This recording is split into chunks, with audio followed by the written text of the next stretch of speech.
aqui. A gente tem que falar com a coordenação. Ah, estão gravando já, tô vendo aqui. Já estão gravando já a aula. A coordenação está gravando a aula já, certo? Então, voltando. A camada é 4, beleza. Se o N indica o nível, o L vai indicar o quê?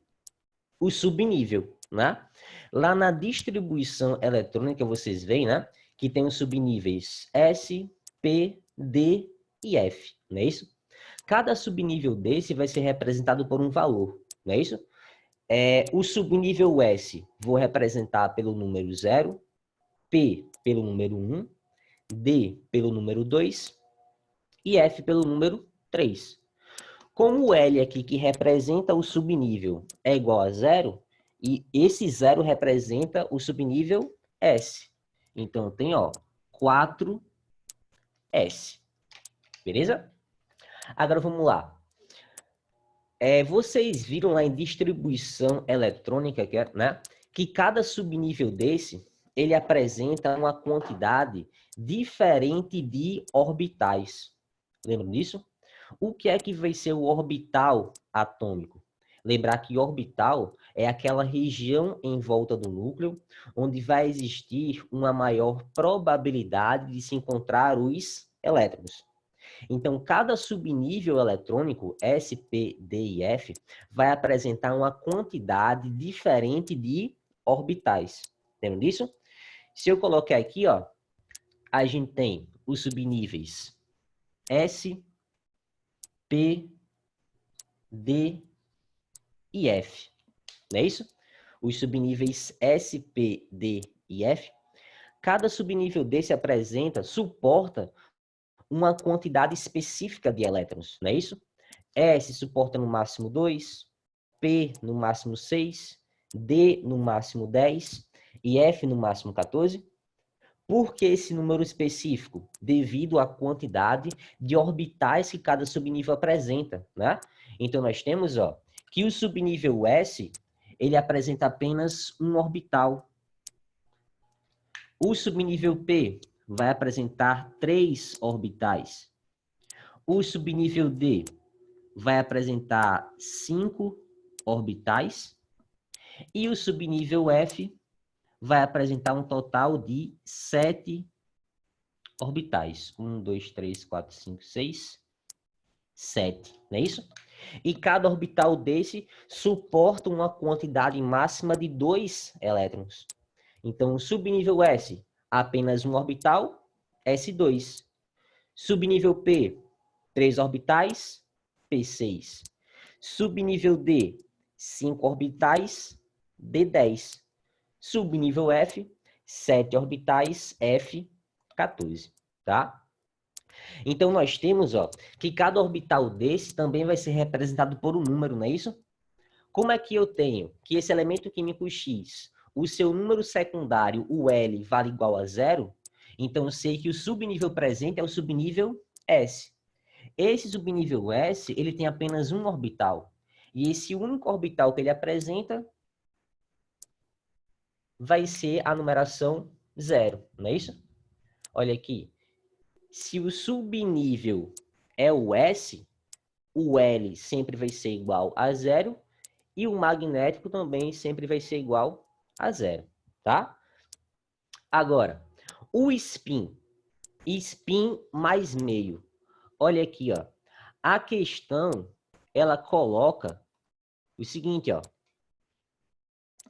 Me dá os 4 números quânticos, né, do átomo. Oi? Diga aí.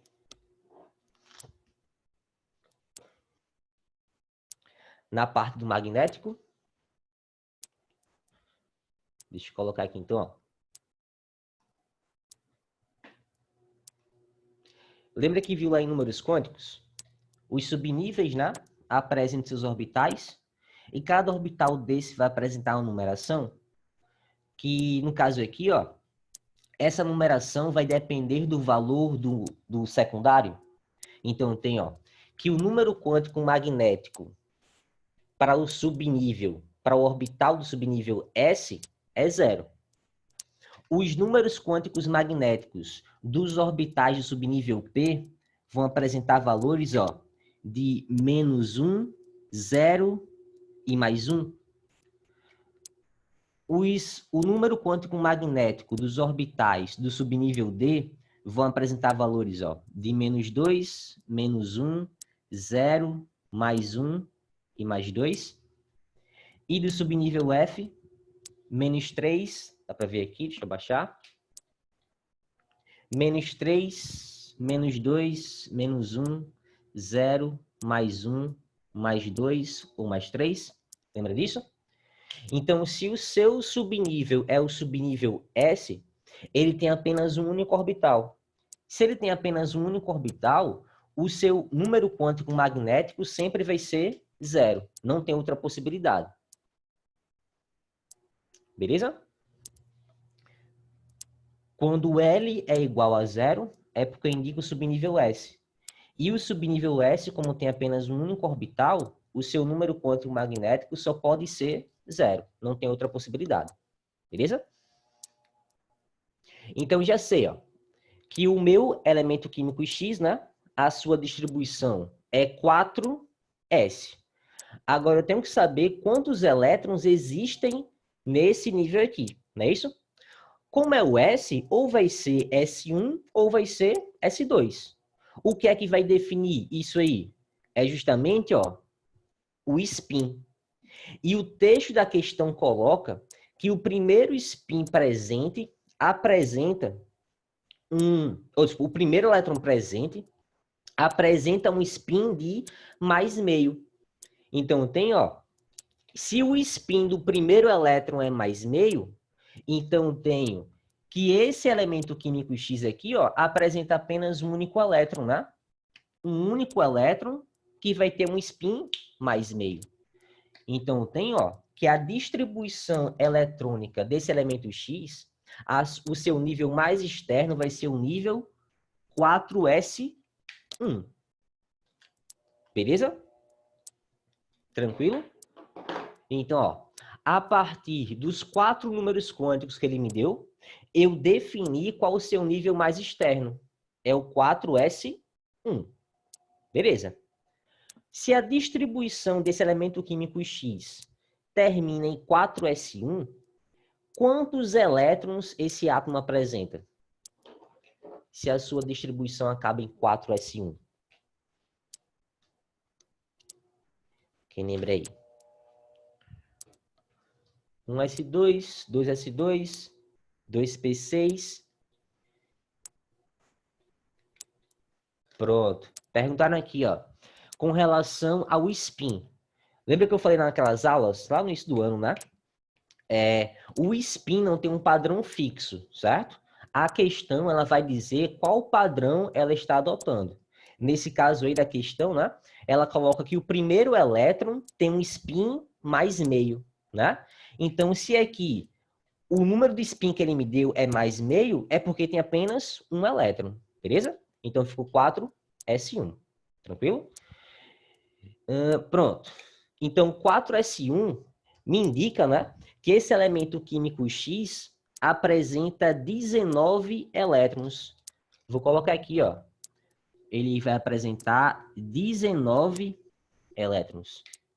Para um átomo eletricamente neutro, né, o número de elétrons é igual ao número de prótons.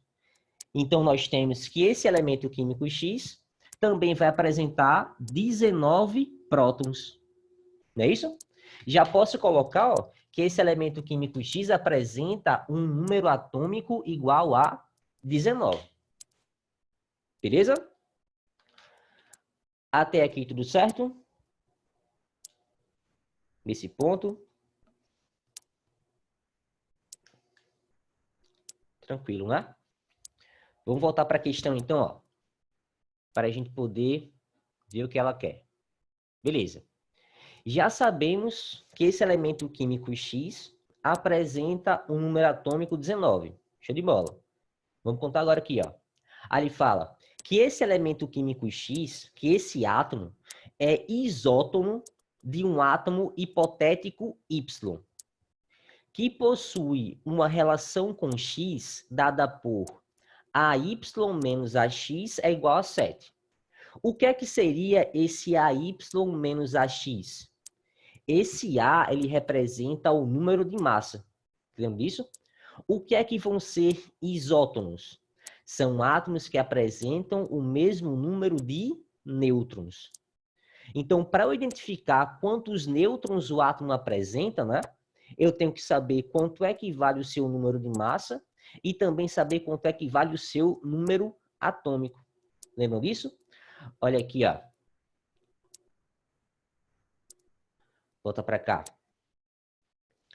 Quando a gente trabalha essas relações atômicas, né? Isótopos, isótonos, isóbaros e também os isoeletrônicos, é importante a gente relembrar dessas relações atômicas, tá?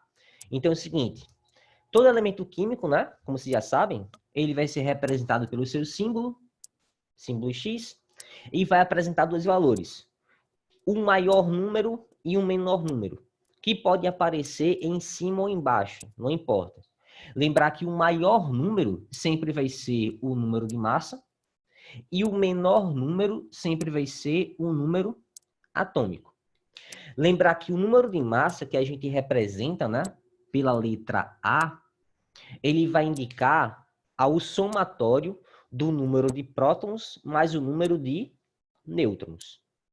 Enquanto o menor número, que é o Z, que é o número atômico, ele vai indicar o número de prótons, que para um átomo neutro, né, o número de prótons é igual ao número de elétrons.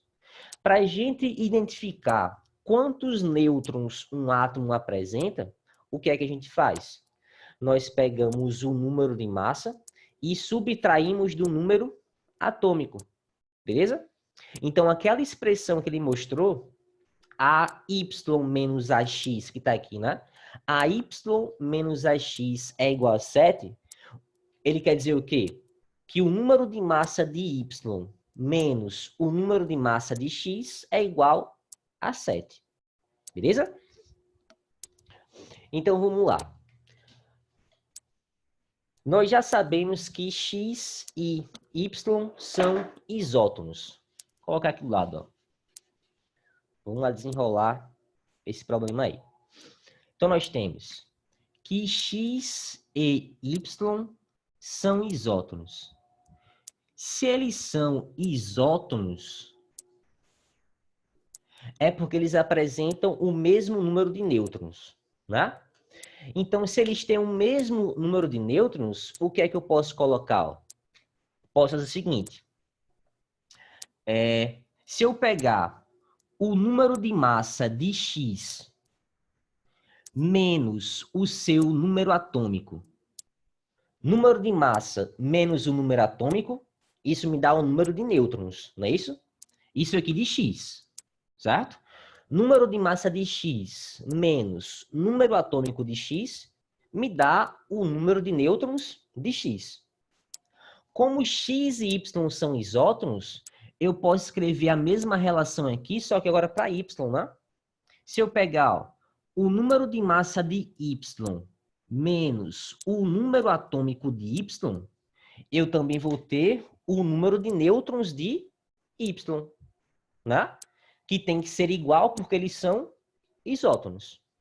Beleza? O que é que eu já sei, ó?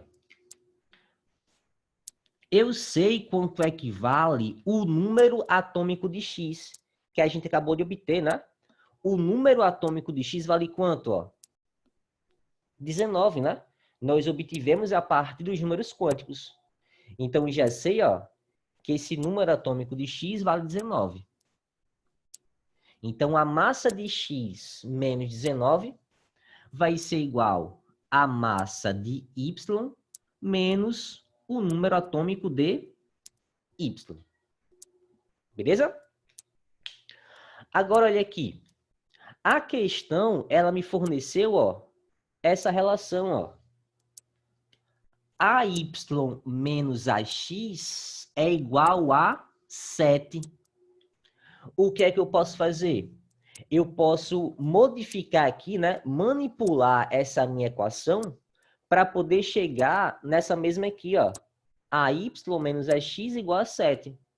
E desenvolver a equação, né? Então, vamos lá, ó. Só reorganizar aqui. Então, nós temos esse 19 que está aqui, né? Pode passar para o outro lado. Então, a gente tem AX.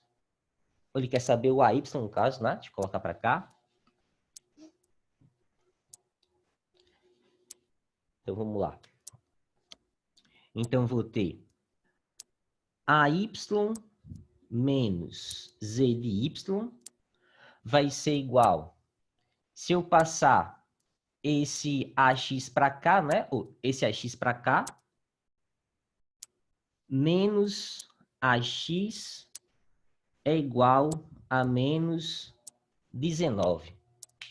Não é isso? Eu passei esse AX para o outro lado, né? Deixa eu só organizar aqui para ficar melhor.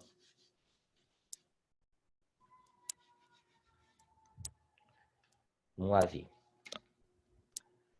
AX vai ser igual .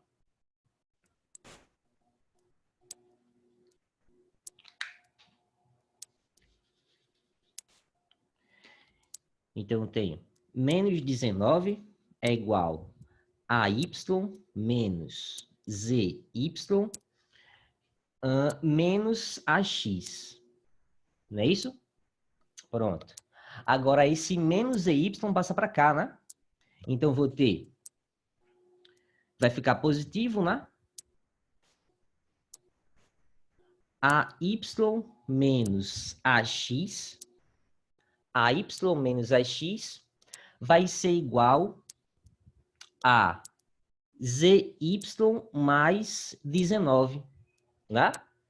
Como eu tenho aqui, ó, AY menos AX, dá para ver? Pronto. Fazendo essa relação aqui, né? Eu chego nisso aqui, ó. AY menos AX vai ser igual a ZY mais 19. Nós sabemos aqui que esse AY menos AX é igual a 7, né? Então, vou ter, ó, que o número atômico de Y vai ser igual a 19 mais 7, que vai ser igual a 26, né? Então, nós já achamos aqui quanto equivale o número atômico, ou o número atômico do elemento químico Y, né? Deixa eu olhar aqui. Menos 19. Deixa eu conferir aqui.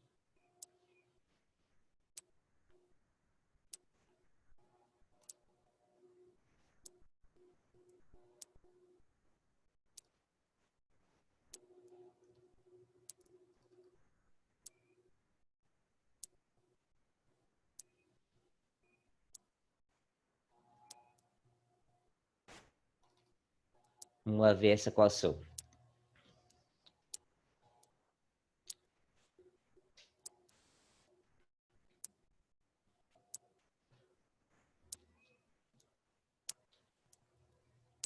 É só o sinal, Magno. Quando você passou o ZY, que estava negativo de um lado para o outro, o menos 19 ele continua menos. Você botou que é ZY mais 19, só que é ZY menos 19 é igual a Y, entendeu? Agora eu tô chegando. Ah, tranquilo. Beleza. Então, aqui o valor vai ser o mesmo, né? Então, ZY vai ser igual a 19 mais 7. Então, a gente vai ter aí que o número atômico do elemento químico Y é igual a 26. Então, deixa eu voltar aqui para a questão, ó. Ela quer saber o quê? Pronto. Nós já achamos aí quanto equivale o número atômico do elemento químico Y. Vale 26. Aí ele pergunta o seguinte. Assinale a alternativa que apresenta o conjunto de números quânticos do elétron mais externo do cátion trivalente do átomo Y. Então, sabendo, né, cátion trivalente, isso quer dizer que a espécie perdeu 3 elétrons. Então, primeiro aí, para a gente identificar quanto equivale os 4 números quânticos desse cátion trivalente, eu vou ter que fazer o quê? Primeiro, realizar a distribuição eletrônica desse elemento químico, né, com 26 elétrons. Deixa eu colocar aqui do lado, então, ó. Para 26 elétrons, como é que vai ficar a sua distribuição? A gente vai ter 1s2, 2s2, 2p6, 3s2, 3p6, 4s2 fecha 20, 3d6 fecha 26. Deixa eu fechar essa parte aqui.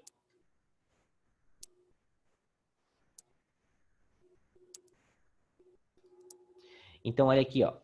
Chegou na distribuição, né? Para 26. Ali fala que é um cátion trivalente. Se é um cátion trivalente, é porque a espécie aí vai perder 3 elétrons.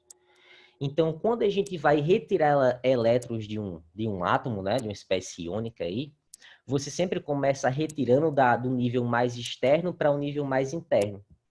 Então, como eu quero retirar 3 elétrons, então eu tenho, ó, vai embora 4s2, né? Já retirei 2 elétrons.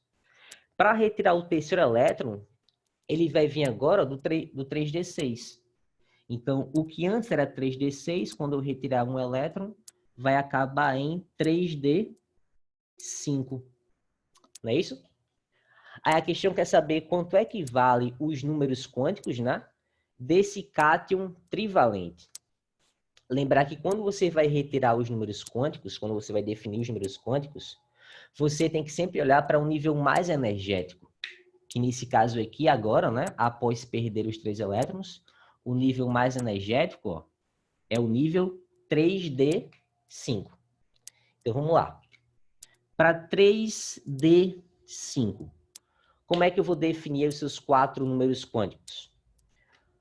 Primeiro número quântico é o N, que é o principal, não é isso? Que vai indicar um nível, que é o nível 3. Então, o primeiro número quântico vale 3. O segundo número quântico, que é o secundário, vai indicar o subnível, que é o L. Lembra lá? Tem os subníveis S, P, D e F.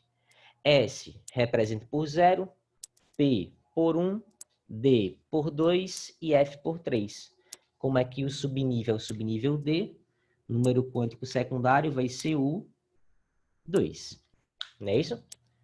Para definir um número quântico magnético, você vai ter que olhar aí para os orbitais, né? O subnível D, ele apresenta no total, suporta no máximo 10 elétrons. Então, isso quer dizer que ele apresenta aí 5 orbitais. 1, 2, 3, 4, 5. Não é isso? Que vai variar menos 2, menos 1, 0, mais 1 e mais 2. Aí eu vou distribuir os seus 5 elétrons. Então, tem 1, 2, 3, 4, 5. O último elétron acabou em qual região? Na região mais 2.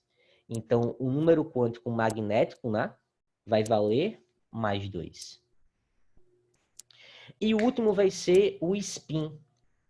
Aí você vai utilizar o mesmo padrão que a questão já te deu, né? Que o primeiro elétron presente, o seu spin sempre vale mais um meio. Então, aqui, ó, todos os 5 elétrons apresentam o mesmo spin. Mais meio, mais meio, mais meio, mais meio, mais meio. Então, o spin aqui também vai valer mais meio. Logo, esse aqui, ó, né, o conjunto de 4 números quânticos que representam o elétron mais energético do cátion trivalente do elemento químico Y, né? Que nós achamos aí que ele tinha 26 elétrons, mas como perdeu 3, ficou com apenas 24, resultando aqui nesses 4 números quânticos. Então, seria 3, 2, mais 2 e mais meio. Se você olhar aqui para a alternativa, 3, 2 mais 2 e mais meio, né? Vai bater aí com a letra C. Não é isso? Então, essa questão 1, a resposta correta aí seria a letra C.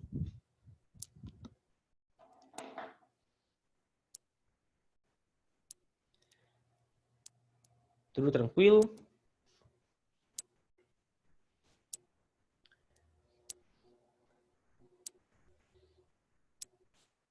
Beleza? Então, já foi aí a nossa questão 1. A questão que aborda essas relações atômicas, né? Que é importante a gente relembrar, não esquecer. Beleza? Na sequência aqui, a gente vai agora para a questão 2. A questão 2, ela já envolve um pouquinho das teorias atômicas, né? Teoria de Dalton, Thomson, Rutherford e Bohr. Então, fala o seguinte. Considere os seguintes fenômenos de interesse científico. Primeiro, eletrização de uma régua por atrito. 2. Fusão de uma barra de gelo exposta ao sol. 3. Conservação da massa em uma reação química. 4. Condução de eletricidade em um circuito simples. E 5. Emissão de luz colorida no estouro de fogos de artifício. Aí pergunta o seguinte, ó. O modelo atômico de Dalton, proposto no início do século XIX, pode ser utilizado para explicar os fenômenos descritos em. Então, primeiro aí você vai ter que relembrar, né? Quais seriam, no caso, as características desse modelo atômico de Dalton. Vocês estão lembrados aí? O que é que define esse modelo atômico de Dalton? Quais seriam suas principais características? Olha aqui. Opa.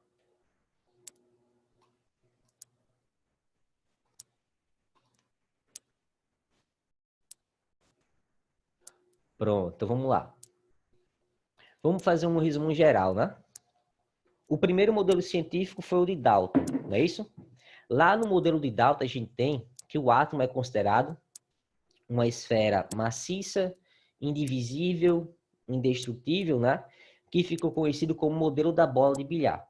Mas, além disso, você vai ter que lembrar também outras características desse modelo atômico de Dalton, né? Lembrar que, segundo Dalton, o que é que vai diferenciar um átomo do outro? Vão ser as massas. Átomos que apresentam massas iguais pertencem ao mesmo elemento químico. Átomos que apresentam massas diferentes pertencem a elementos químicos diferentes, tá? Lembrar também que, segundo Dalton, né, não é possível criar e nem destruir átomos. Então, se você começa com a quantidade X de átomos em um processo, você vai ter essa mesma quantidade ao final dessa reação. Beleza? Então, vamos olhar aqui, ó, as sentenças que ele deu, né? Primeiro fenômeno. Eletrização de uma régua por atrito. Esse processo aí vai poder ser explicado pelo modelo atômico de Dalton. No modelo atômico de Dalton já existiam partículas elétricas? Não, né? Então, lembrar que, para Dalton, o átomo é uma esfera maciça, indivisível, indestrutível e, muito importante, sem carga elétrica. Então, se o átomo não tem cargas elétricas, você não consegue explicar nenhum fenômeno elétrico da natureza, da matéria. Essa primeira afirmação aí seria explicada, né, pelo modelo de Thomson, beleza? E não de Dalton. Tá errado. 2. Fusão de uma barra de gelo exposta ao sol. Lembra que a fusão, né, é a transformação da fase sólida para a fase líquida. Essa transformação de estado físico, nós podemos explicar pelo modelo de Dalton?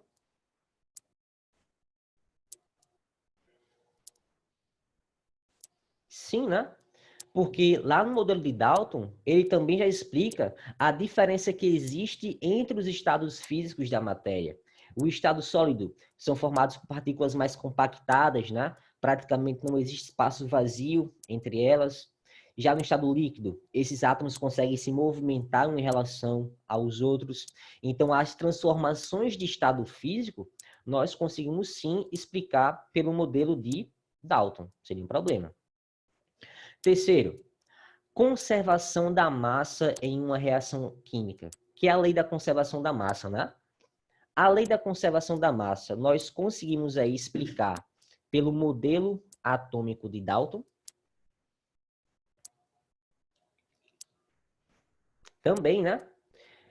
O modelo atômico de Dalton, ele surgiu justamente para poder explicar as leis ponderais.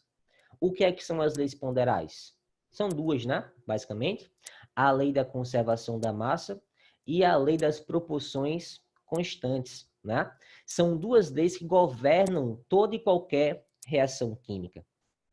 Então, quando Lavoisier e quando Proust, né, enunciaram essas leis, ninguém tinha uma explicação específica para elas, ninguém sabe explicar o porquê dessas leis, por que a massa se conservava. Então, Dalton propôs uma explicação para essa lei da conservação da massa e também das proporções constantes, baseado na sua teoria atômica, né? Por que a massa se conserva? Porque em um processo químico não é possível criar e nem destruir átomos. A quantidade de átomos inicial vai ser igual à quantidade de átomos ao final do processo. Então, a terceira, beleza. Quarta, condução de eletricidade em um circuito simples. Já falamos, né? Cargas elétricas não se encontram presentes no modelo atômico de Dalton. Então, qualquer fenômeno elétrico não pode ser explicado por esse modelo. Está incorreto. E a 5, emissão de luz colorida no estouro de fogos de artifício. Esse exemplo aí, ele é muito aplicado em qual modelo atômico? Vocês lembram? Esse exemplo 5.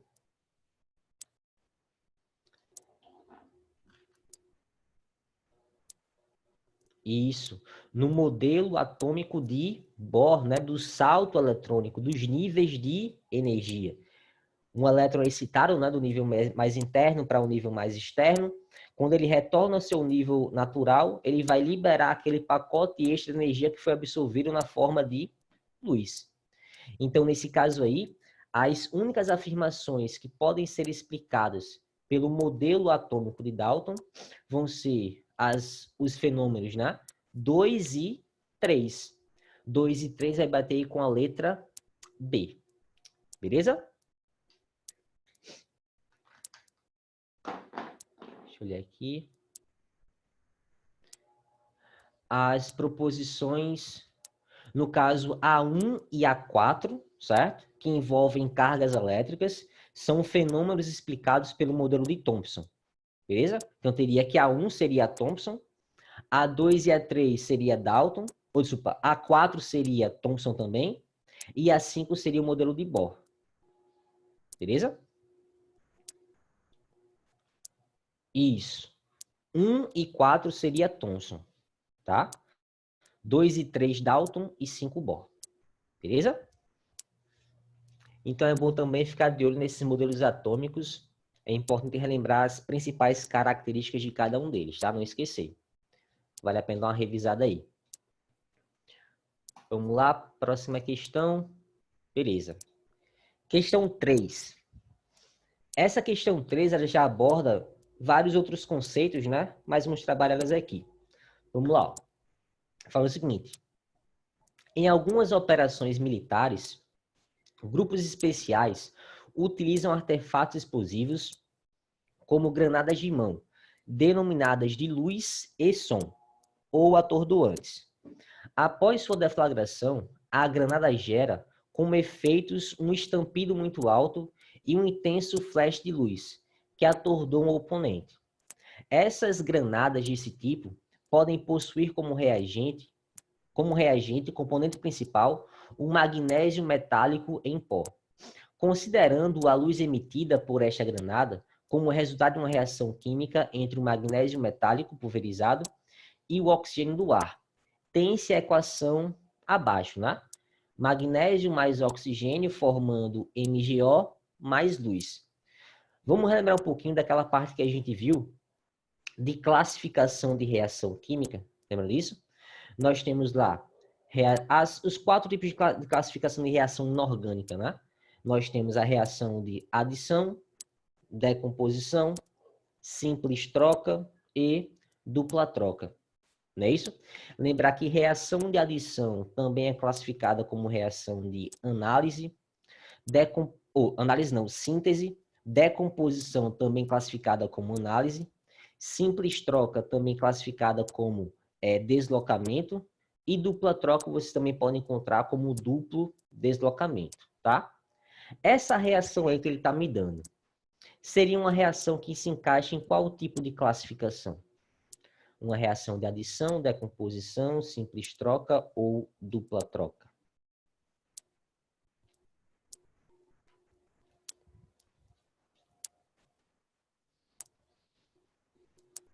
Isso, uma reação de adição ou síntese. Show de bola.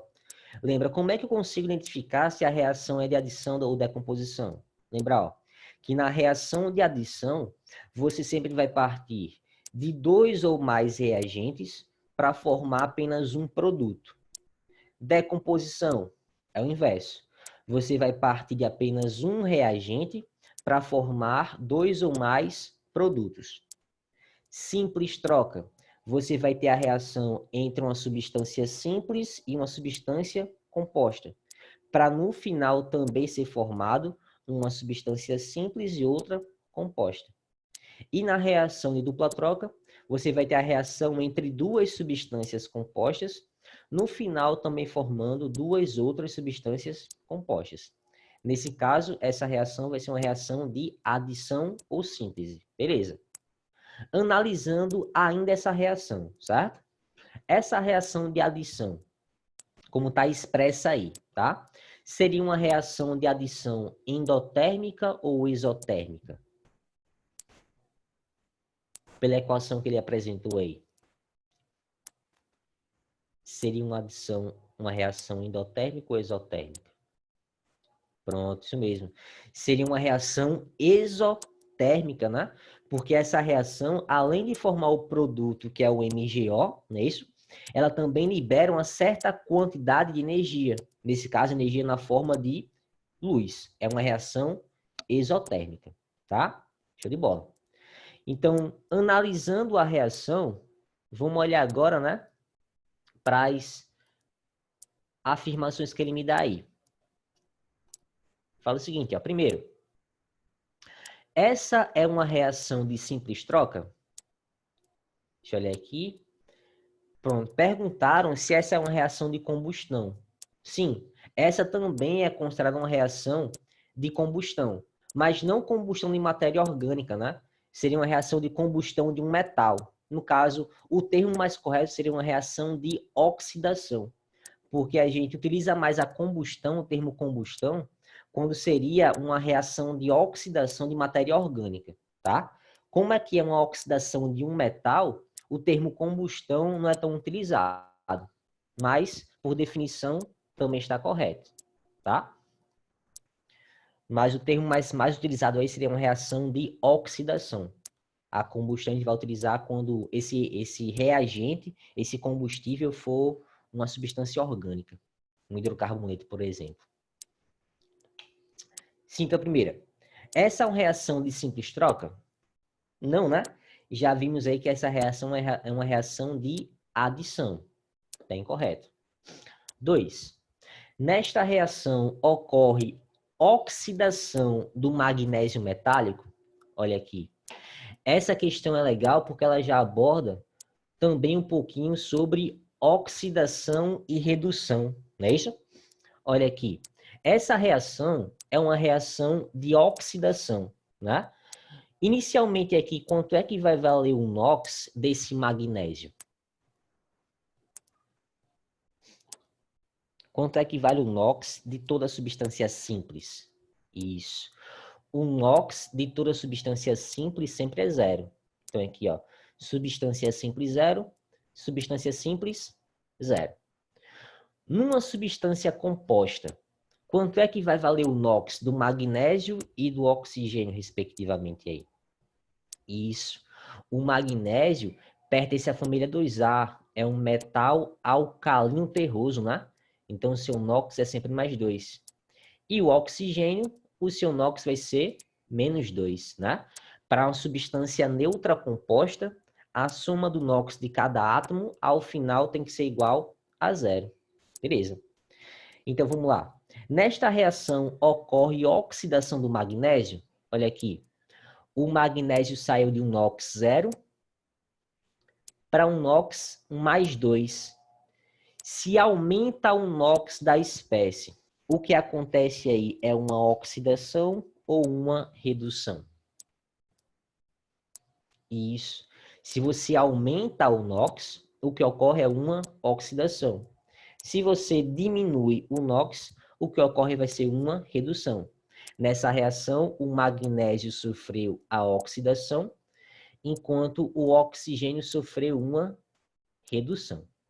Beleza? Então, A1 está errada, né? A2, correta. Beleza. A3. Após a deflagração da granada, com reação do magnésio metálico, conforme a equação da reação descrita acima, a formação de um sal de magnésio, olha aqui, esse produto formado, que é o MgO, ele se encaixa aí em qual classificação? Que tipo de substância, que tipo de função é essa aqui? Isso. O MgO é um óxido, né? O que é que vai ser um óxido? Lembrar que óxido é todo composto binário, onde um dos elementos químicos presentes é o oxigênio. E lembrar que esse oxigênio presente nesse composto binário tem que ser o elemento químico mais eletronegativo, né? Aí existem várias classificações de óxido que a gente viu, né? Óxido ácido, básico, neutro, anfótero, pronto. Nesse caso, o MgO, ele se encaixa na classificação de um óxido básico, né? Por que ele vai ser um óxido básico? Porque em contato com água, ele vai gerar uma base. Que base seria essa que esse óxido vai formar em contato com água?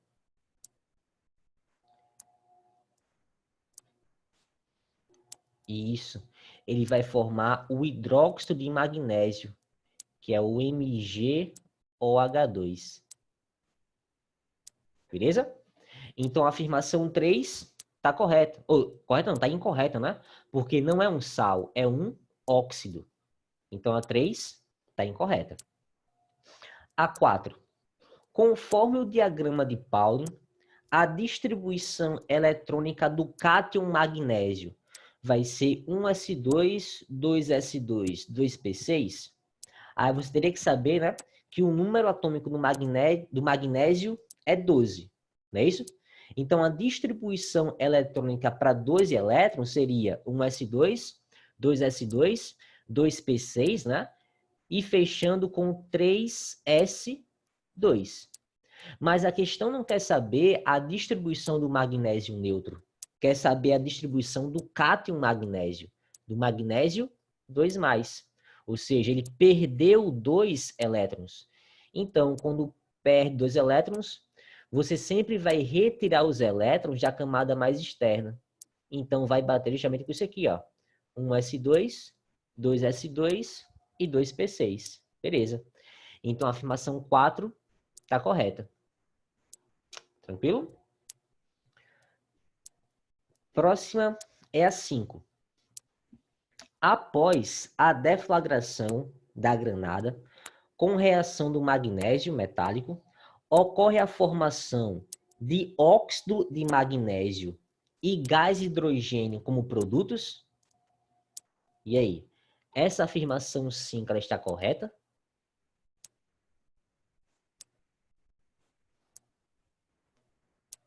Não, né? Vai ser formado o óxido, beleza.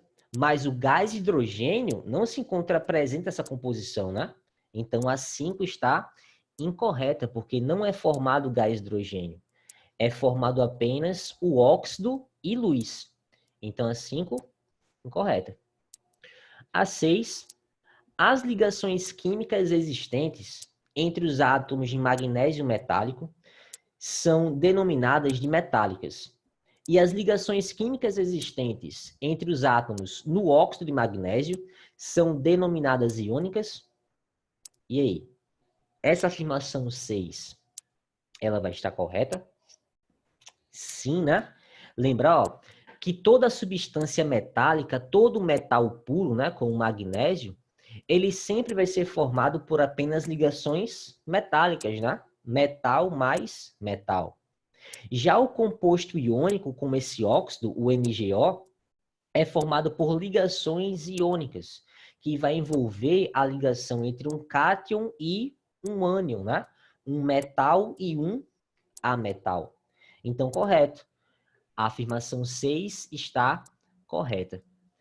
A gente vai ver uma questão mais para frente que aborda essas relações de ligação química, certo? Ligação iônica, covalente e metálica. Mas, só para adiantar aqui, essa afirmação 6 está correta. Eu não coloquei aqui as alternativas, mas essa questão ela quer saber apenas quais são as afirmações corretas. Então, as afirmações corretas são a 2, a 4 e a 6, certo? Afirmações 2, 4 e 6 são as únicas corretas. Beleza?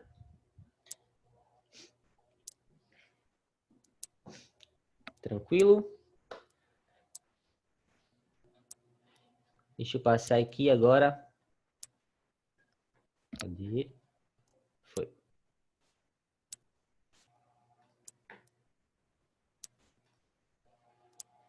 Vou voltar aqui. Pronto. Próxima questão. Fala o seguinte, ó. Munições traçantes são aquelas que possuem um projeto especial contendo uma carga pirotécnica em sua retaguarda. Essa carga pirotécnica, após tiro, é ignificada, gerando um traço de luz colorido, permitindo a visualização de tiros noturnos a olho nu. Essa carga pirotécnica é uma mistura química que pode possuir, dentre vários ingredientes, sais cujos íons emitem radiação de cor característica associada ao traço luminoso. Um tipo de munição traçante usada por um exército possui, em sua composição química, uma determinada substância cuja espécie química ocasiona um traço de cor correspondente bastante característico. Com relação à espécie química componente da munição desse exército, sabe-se. Deixa eu passar aqui, ó. Pronto. Essas são as afirmações dadas com relação ao componente presente nesse armamento, certo? Fala o seguinte, ó. Primeiro, a representação do elemento químico do átomo da espécie responsável pela coloração pertence à família dos metais alcalinos terrosos da tabela periódica. Vocês lembram aí quais seriam exemplos ou quais são os elementos que pertencem à família 2A da tabela periódica?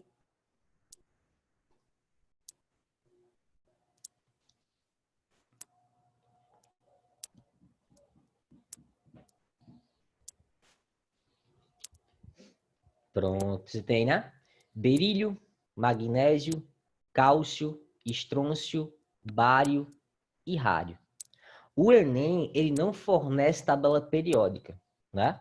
Então, é importante você conhecer quais são esses principais elementos. Principalmente saber quais são os elementos da família 1A e da família 2A, né? Se não todos, pelo menos conhecer os principais. Lembrar quais são eles, colocar aqui embaixo, ó.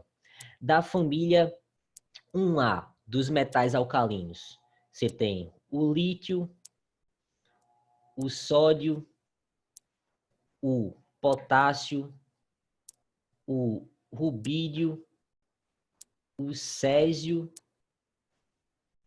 e o frâncio, tá? Da família 1A. E da família 2A, você tem o berílio, magnésio, cálcio, estrôncio, bário e rádio, tá? Esses aí são os elementos químicos presentes na família 1A e na família 2A. Você tem que saber todos? Não, mas tem que saber os principais, né? Quais são os principais? É o que mais aparece nas provas. Você tem lítio, sódio, potássio, da família 1A. Da família 2A, o que aparece mais? Magnésio e cálcio, né? Pronto, como colocaram aqui no chat, também existem algumas frasezinhas, né, para você poder associar, relembrar essa sequência de elementos químicos, né? Da família 1A, tem um que é o seguinte, ó. Lítio, sódio, potássio fica linac, roubou, césio na França. Para a família 1A. Linac roubou Césio na França. Dá para associar bem essa sequência, né? Linac roubou Césio na França. E para a família 2A, como colocaram aqui já no chat, ó, é esse mesmo. Família 2A, a sequência que ajuda a memorizar aí, você tem Bela Margarida casou com o senhor Barão, né? Bela Margarida casou com o senhor Barão. Beleza? Só para não esquecer dessa sequência aí. Então, já sei que esse componente químico presente nesse armamento, né, ele vai ser composto aí por um elemento químico da família 2A, tá? Então, se você olhar para a tabelinha que ele me deu aqui embaixo, eu já posso eliminar quais sais, quais substâncias já posso eliminar que não estão presentes, né, nesse armamento aí. Isso. Você já pode eliminar o cobre, né? O cobre cai fora. Então, resta ainda cálcio, bário, estrôncio e magnésio. O cobre cai fora. Lembrar que o magnésio também é família 2A, né? Então, segundo, o átomo da espécie responsável pela coloração possui massa de 137 e número de nêutrons 81. Olha aqui, ó. A questão forneceu para mim quanto equivale o número de massa, que é 137, e também forneceu quanto equivale o número de nêutrons. Se eu tenho a massa e tenho os nêutrons, eu posso obter o quê? Se eu tenho um número de massa e um número de nêutrons, eu vou calcular o número atômico, né, o número de prótons. Lembrar que o número de prótons vai ser obtido a partir do número de massa menos o número de nêutrons, né? Então, 137 menos 81. Isso vai me dar quanto? 56, né? Então, nós vamos ter aí que esse átomo vai apresentar 56 prótons e como é um átomo neutro também, né? Vai ter também 56 elétrons. Já dá para identificar, né? Quais desses metais alcalinos terrosos, que tem na tabela, né? Apresenta 56 elétrons. Isso, o bário, né? Se você for contar aqui, ó, os elétrons, ó. 2, 4, 10, 12, 18, 20, 30, 36, 38, 48, 54, 56. Então, o componente que vai se encontrar presente na composição desse armamento, né? Ele vai apresentar que coloração? Olha aqui, ó. Os elétrons do metal bário, quando são excitados, né? No processo de combustão, vão emitir uma coloração verde. Olha aqui, ó. Queixa pergunta o seguinte. Considerando os dados contidos nos itens 1, 2, atrelados à informação da tabela 3, a munição traçante descrita acima, empregada por esse exército, possui traço de coloração verde. Então, a resposta correta aqui, ó, seria a letra B. Beleza?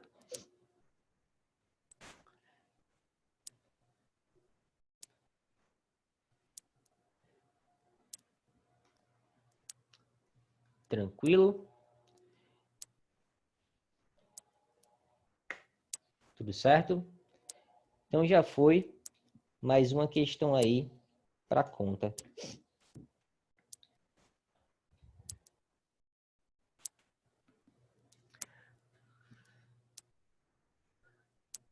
A próxima que aparece aqui. Pronto. Pediram para fazer a 2. Deixa eu ver. Aqui não está na sequência, né? Qual vai ser a questão 2 aqui da lista? Deixa eu passando aqui. Acho que não é essa não, né? É essa 2? Essa aqui, né?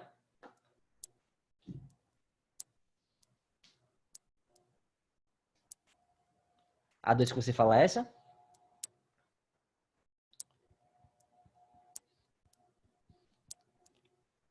Pronto. Essa questão é uma questão muito boa. Vamos lá fazer então, ó. Essa questão, ela trabalha um pouquinho sobre ligação química, tá?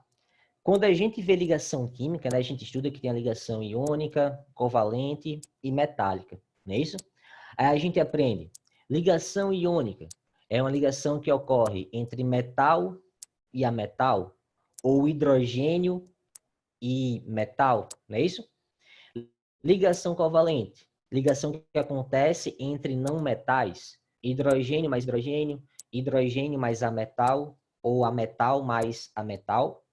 E ligação metálica, uma ligação que ocorre entre metais, tá? Isso tá correto, beleza?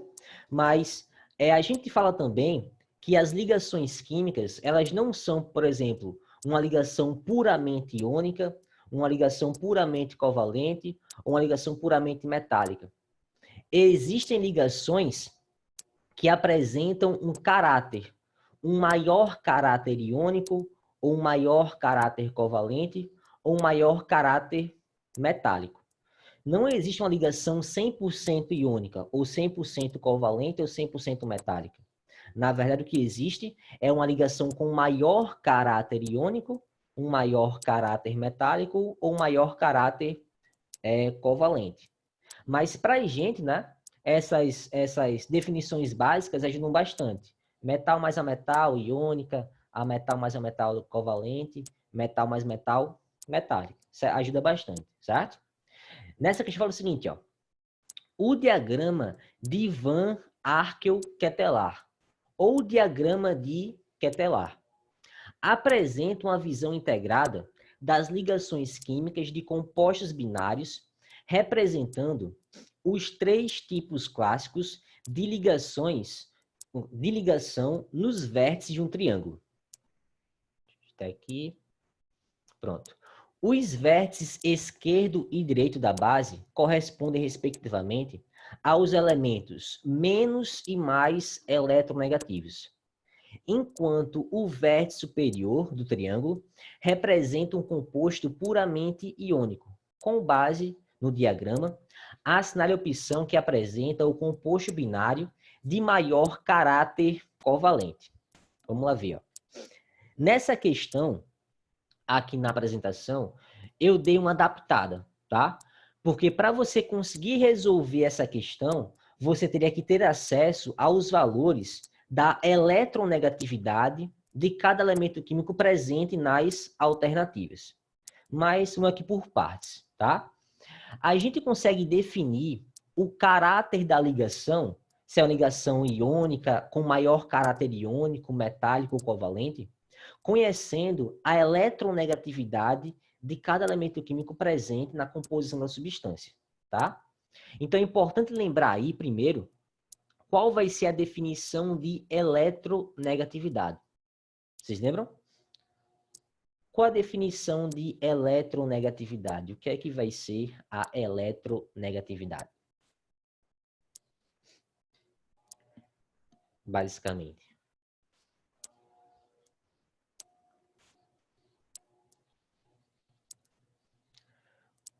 Pronto. Eletronegatividade é a principal propriedade periódica, você não pode esquecer jamais, certo? Então, por definição, o que é que vai ser a eletronegatividade? É a capacidade que o átomo tem de atrair elétrons para si em uma ligação química. Que a gente simplifica, né, dizendo que é a tendência que o átomo tem de atrair elétrons, tá? Mas, por definição, a eletronegatividade é uma propriedade periódica que só pode ser medida em uma ligação química, tá? Então, nós temos que eletronegatividade significa a tendência que o átomo tem de atrair elétrons para si em uma ligação química, beleza? Então, aqui eu coloquei a tabelazinha com os valores simplificados da eletronegatividade. É a partir deles que nós conseguimos interpretar esse diagrama de Ketelar. Como é que funciona? Seguinte, você consegue ver aqui que tem dois eixos, né? O primeiro eixo representa a diferença, os valores, né, que representam a diferença de eletronegatividade que existem entre os átomos que constituem a substância, tá? E no eixo aqui de baixo é uma média aritmética da eletronegatividade desses átomos. Como é que vai ser? Ó? Vamos pegar, por exemplo, se eu pegar aqui a letra A, que é o CCl4, tá? Eu quero saber qual vai ser o caráter dessa ligação. Se é uma ligação metálica, iônica, covalente polar ou covalente. Como é que eu faço isso? Ó? Primeiro aqui, eu vou identificar quanto equivale a diferença de eletronegatividade entre os átomos presentes. Como é que eu faço isso? Eu sei que o CCl4 é formado por carbono e por cloro. Então, eu vou olhar a tabela aqui, ó. A eletronegatividade do cloro vale 3 e a eletronegatividade do carbono vale 2,5. O que é que eu faço?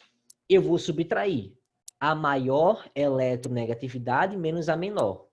Então, ficaria 3 menos 2,5 dá 0,5, né? Então, eu tenho, ó, que nesse eixo aqui eu vou partir de 0,5. Beleza?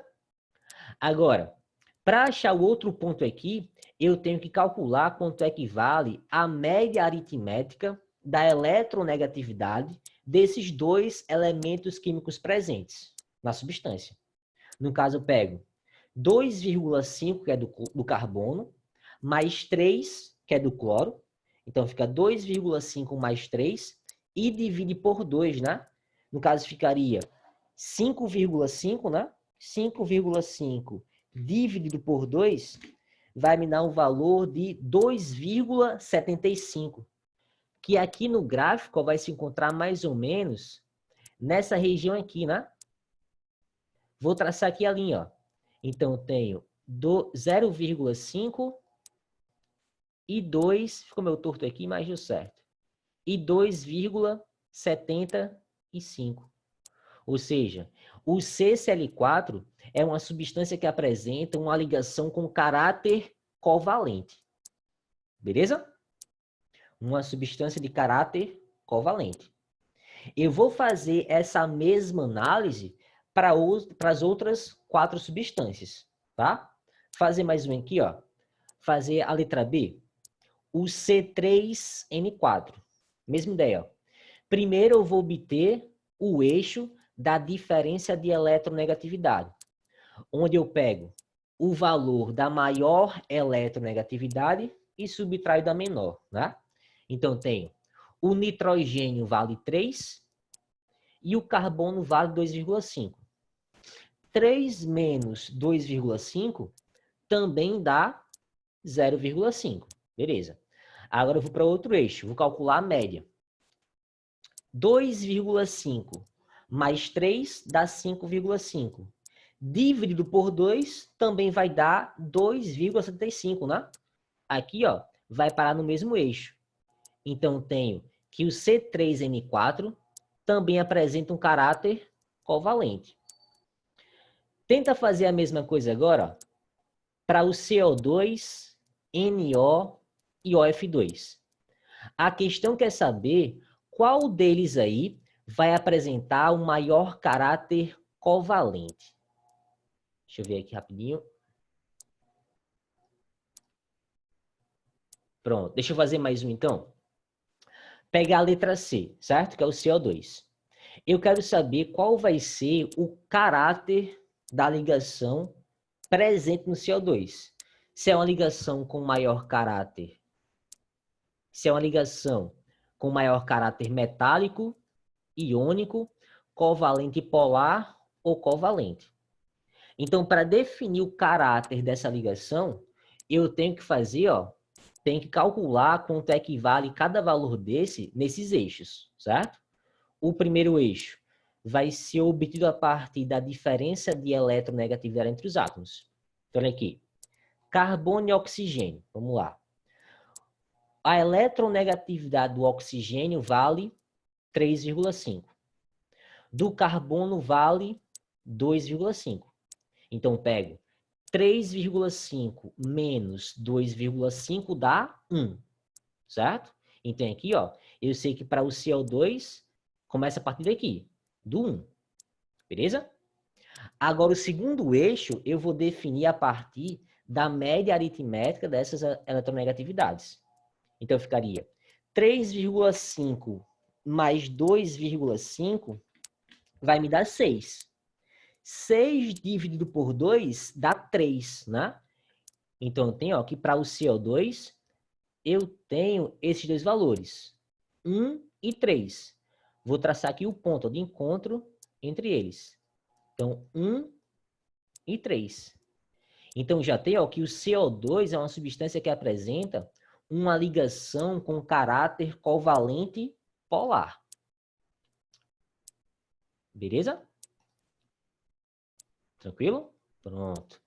Agora você faz a mesma coisa para o NO e para o OF2. A questão quer saber qual delas aí, qual das substâncias, apresenta o maior caráter covalente. E aí? Faz do NO e do OF2? Para a gente poder comparar as 5 e ver qual delas tem o maior caráter covalente. Pronto. Do NO, deixa eu colocar aqui, já me disseram.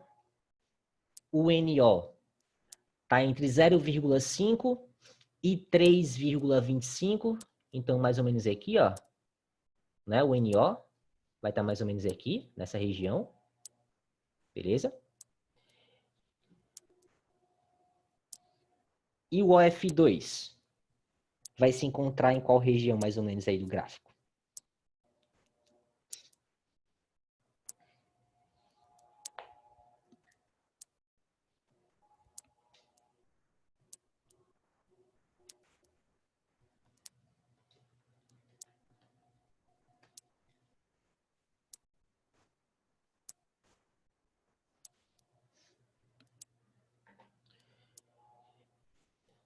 Pronto. Então, para o OF2, você vai ter que também é 0,5, né? E no outro eixo é 3,75. Então, mais para cá um pouquinho, né? Então, nós temos, ó, que a substância que vai apresentar o maior caráter covalente vai ser justamente aqui, ó, o OF2.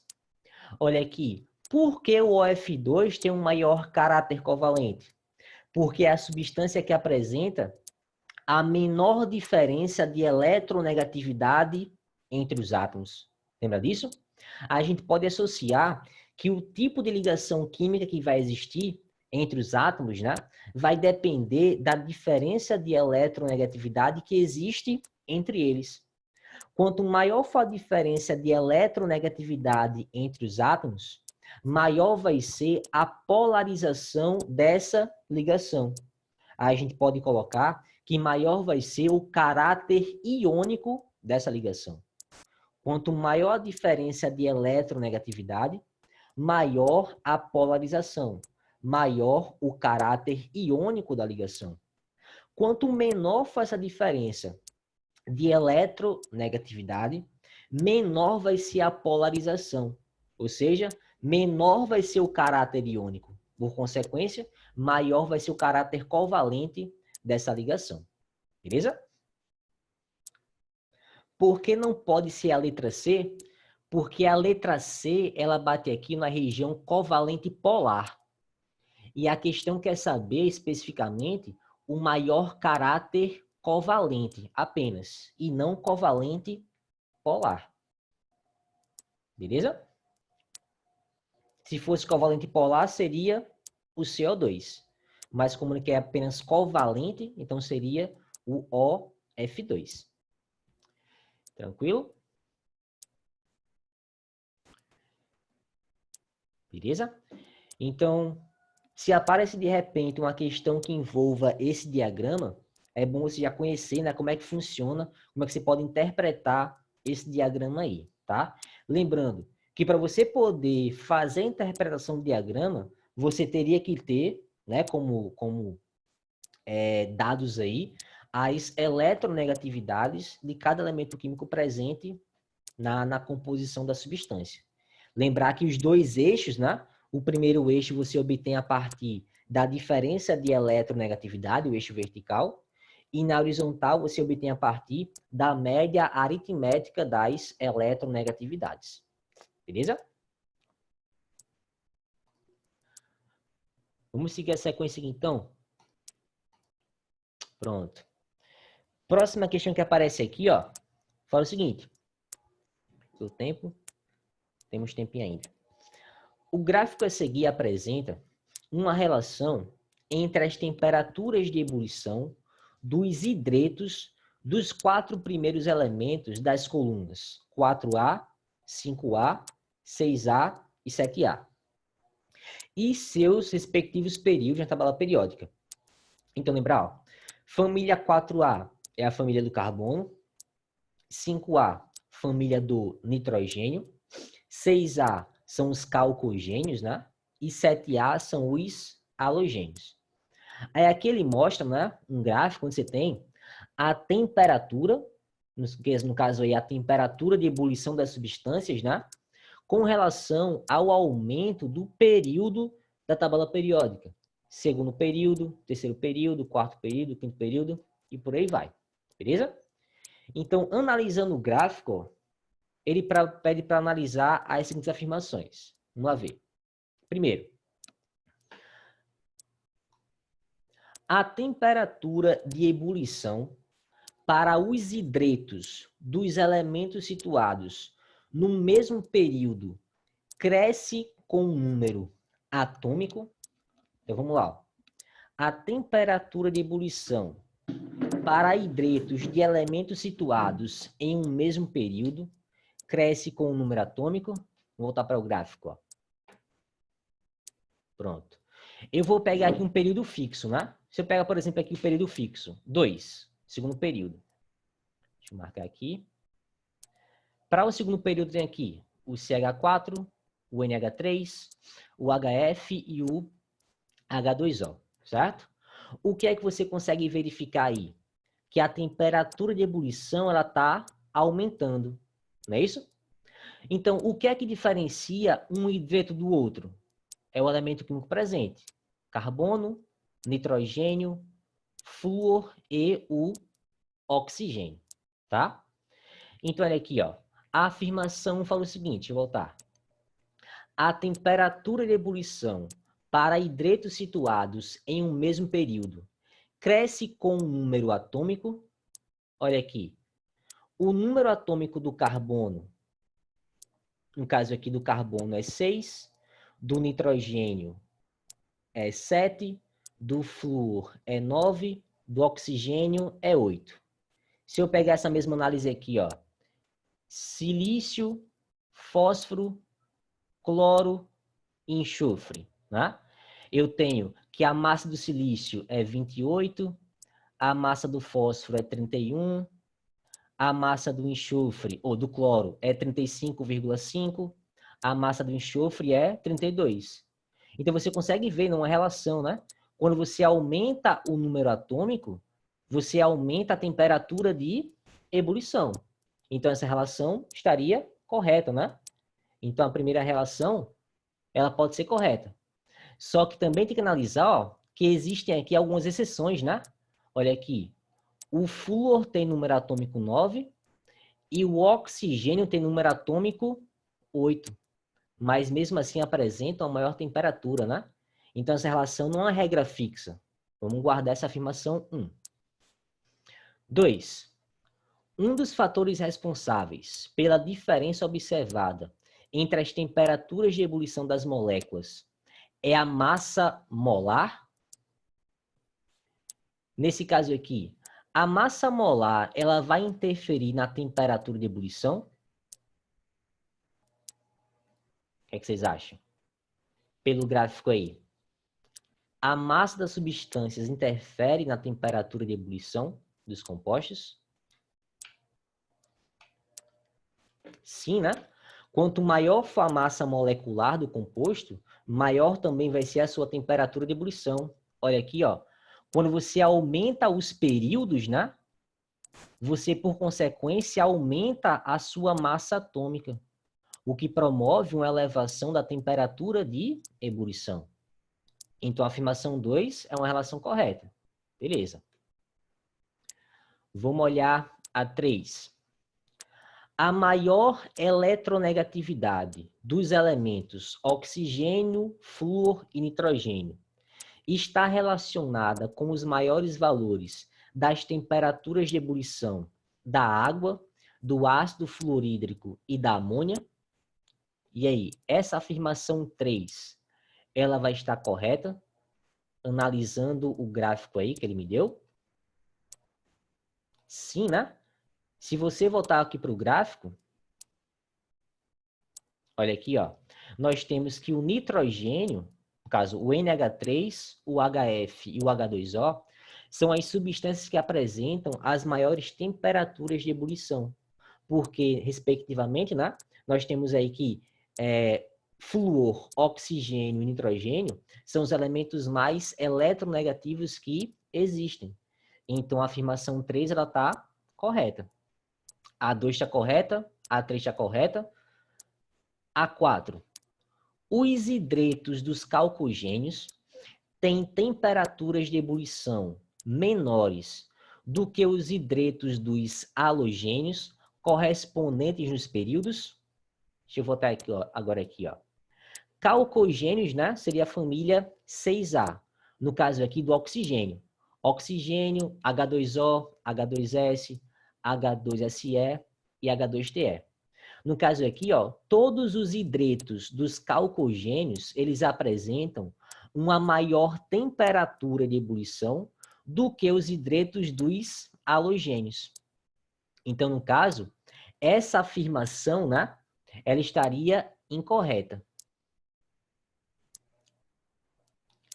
Deixa eu olhar aqui.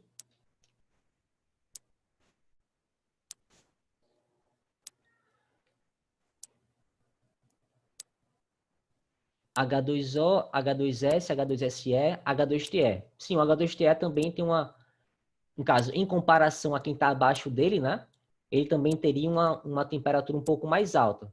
Mas se você ver aqui, ó, a temperatura de ebulição do H2TE, deixa eu marcar aqui no gráfico, ó, pela linha aqui seria um pouquinho acima de zero, né? Não é uma temperatura tão elevada assim, um pouquinho acima de zero. Em comparação, quem está abaixo dele é mais alta. Mas pelo valor aqui, ó, a sua temperatura de ebulição não é alta, né? É por volta de 0 graus Celsius.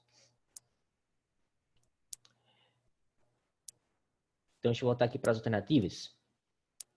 Então, nós temos a 4, né? Os hidretos dos calcogênios têm temperaturas de ebulição menores do que os halogênios? Não, né? Aí a gente viu que para os calcogênios, as temperaturas são maiores.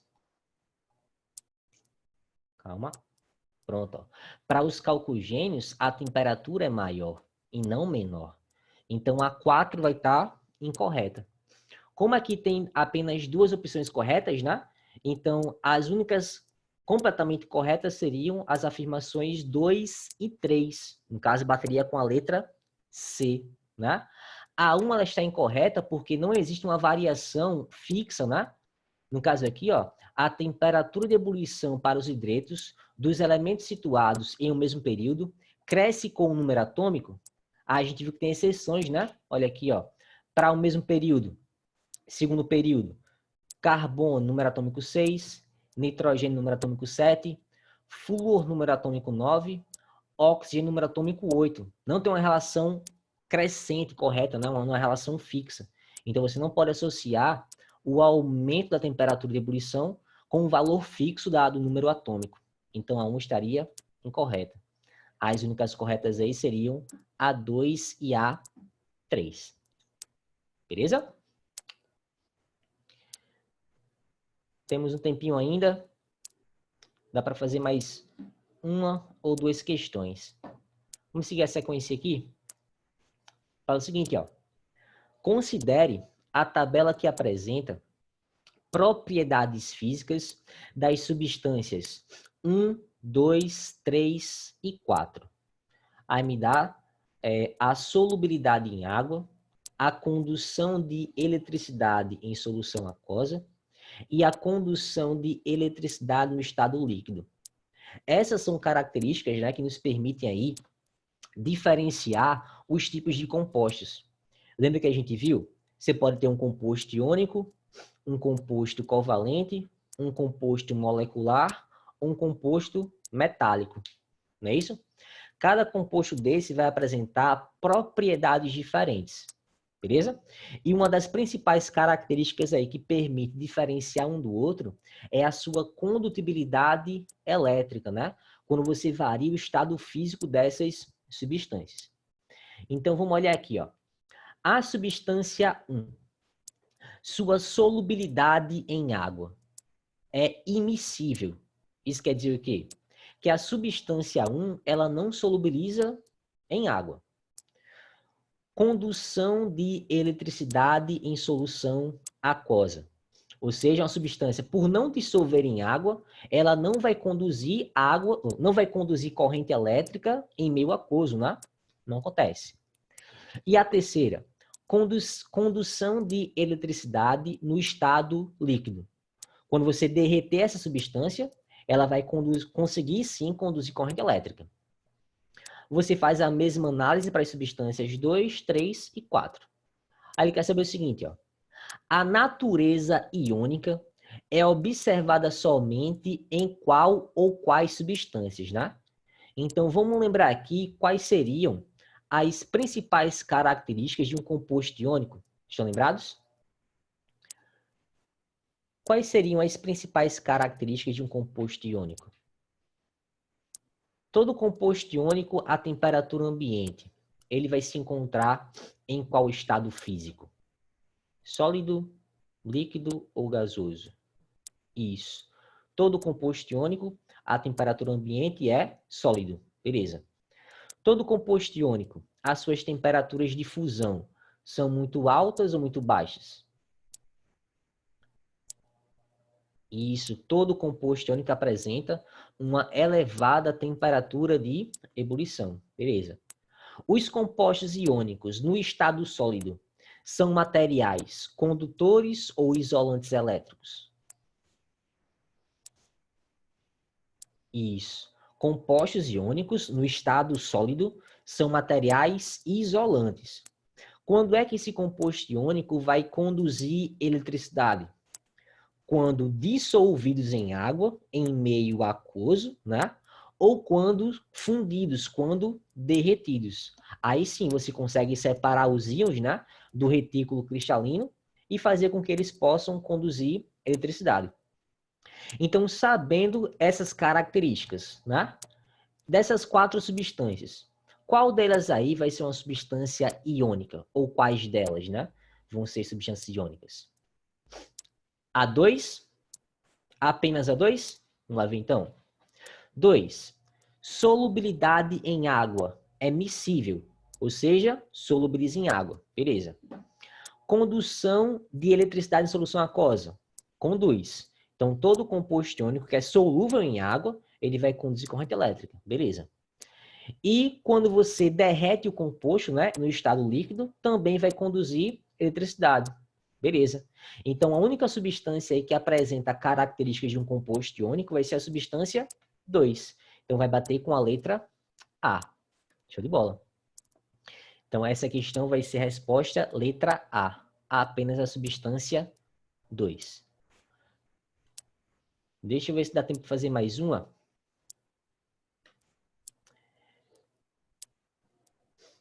A diferença... Pronto. Tem uma diferença conceitual, certo? Dissolução é quando você dissolve uma substância em água, independente da sua concentração, certo? Você vai dissolver essa água em água. Você vai transformar aquela substância que antes se encontrava no estado sólido para o estado aquoso, certo? Já a diluição é quando você já tem uma solução. Você já tem uma substância já dissolvida em água, com uma certa concentração, e você quer diluir essa solução. Ou seja, quer diminuir a concentração inicial dessa solução, certo? Então, dissolução seria o ato de dissolver uma substância sólida em água. A diluição seria o ato de você diminuir a concentração dessa solução, adicionando mais solvente, tá? Repetir a diferença? Pronto. Dissolução é o ato de você dissolver uma substância em água, certo? No caso, geralmente é uma substância sólida, certo? Dissolver uma substância sólida em água. Já a diluição é o ato de você diminuir a concentração de uma substância, adicionando mais solvente na sua solução, certo? Por exemplo, se eu tenho um sal, vou colocar o sal em água, o sal sólido. Estou promovendo uma dissolução daquele sal, beleza? Mas se eu já tiver uma solução aquosa de um ácido, por exemplo, e adicionar mais água nessa solução aquosa, eu vou estar promovendo a sua diluição. Estou colocando mais solvente para diminuir a sua concentração. Beleza? Tranquilo? De bola? Bom, nosso tempo já finalizou, né? Até as 9h40. Então, acho que nós resolvemos aí, acho que foi 5 ou 6 questões, né? Da lista com 10 questões. Então, vocês já receberam a lista.